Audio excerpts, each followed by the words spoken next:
প্রথমত তো বাইফাকে অনেক অনেক শুভকামনা, কারণ তাদের পঞ্চম আসর অনুষ্ঠিত হতে যাচ্ছে। তারা প্রত্যেক বছর তাদের এই আয়োজনটাকে অনেক নতুনত্ব করে তৈরি করে। এর আগের বার আমার অ্যাওয়ার্ড পাওয়া হয়েছে, তো এই জন্য আমি অনেক বেশি এক্সাইটেড ছিলাম। এবারও অনেক বেশি এক্সাইটেড, কারণ বাইফা তাদের আয়োজনের মাধ্যমে অনেক নতুনত্ব নিয়ে আসে, এবারও তারা নতুনত্ব নিয়ে আসছে। তো সবাইকে বাইফার সঙ্গে থাকুন, বাইফার পথ চলাকে আরও আপনাদের ভালোবাসা দিয়ে আরও এগিয়ে নিয়ে যাবেন। এবার ঈদের রাক্ষস সিনেমায় আপনার গাওয়া একটি গান আমরা যেটা শুনেছি, অনেকে জানে না যে এন্ডিংয়ে যে গানটা আপনি স্যাড সংটা গেয়েছেন তুমি ছাড়া, এটা কেমন দর্শক সাড়া পাচ্ছে? প্রথমে এই গানটি নিয়ে যেটা বলতে চাই, এই গানটির দুটো ভার্সন রয়েছে। আর রাক্ষস সিনেমায় তুমি ছাড়া গানটি দুটো ভার্সন রয়েছে। একটি ভার্সন গেয়েছি ইমরান ভাই এবং দোলা আপু।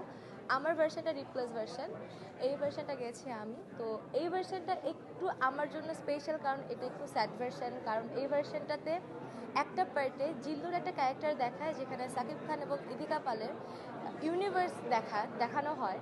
তা আমার মনে হয় এই জন্য এই গানটা অনেক বেশি সুন্দর হয়েছে এবং সবার খুব ভালোবাসা পাচ্ছে। আমি অনেক বেশি লাকি যে এই গানটা গাইতে পেরেছি। সবাই খুব ভালোবাসা দিচ্ছে, এখনও ভালোবাসা দিচ্ছে। আমরা যদি একটু মিলান এই গানটা একটু শুনি। হ্যাঁ, অবশ্যই। পৃথিবী একদিকে, তুমি আর একদিকে আমার, আমি তোমার কাছে যাব, এ পথে যত নাম আধার, আমি দুনিয়া ছাড়তে পারি, আমি জিতে হারতে পারি, পারবো না শুধু বাঁচতে কভু তুমি ছাড়া, আমি নিঃস্ব হয়ে যাব তুমি ছাড়া, আমি পাগল হয়ে যাব তুমি ছাড়া, আমি ধ্বংস হয়ে যাব তুমি ছাড়া, আমি সময়কে থামিয়ে নেব তুমি ছাড়া,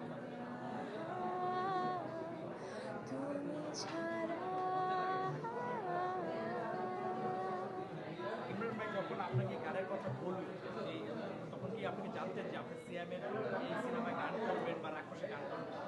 সত্যি কথা বলতে প্রথমে জানতাম না যে চলচ্চিত্রের গান বা রাক্ষসের গান। আমাকে ইমরান ভাই বললো যে সেটা একটা কাজ আছে, সেই মাধ্যমে আমি গেলাম।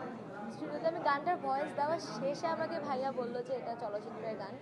তো তখন থেকে খুব ভয় কাজ করছিল, কারণ কি হবে, দর্শক কীভাবে নিবে, সবার গানটি ভালো লাগবে কি না।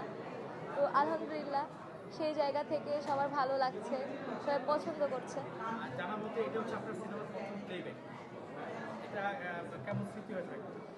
প্লেব্যাক এর আগেও করা হয়েছে, আমি কাজল রেখা চলচ্চিত্রে গান করেছি। কিন্তু যদি বলি বিগ বাজেট বা কমার্শিয়াল এত বড় বাজেটের কোনো চলচ্চিত্রে এটা আমার প্রথম গান গাওয়া।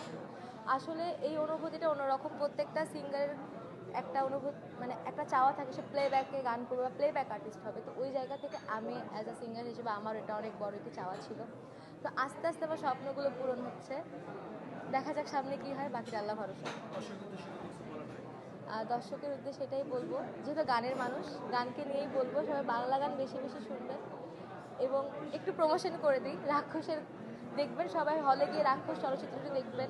রাক্ষস আমার যে গানটি আছে তুমি ছাড়া সবাই শুনবেন, এবং কেমন লাগছে অবশ্যই সবাই আমাকে জানাবেন। আর সবাই ভালো থাকবেন।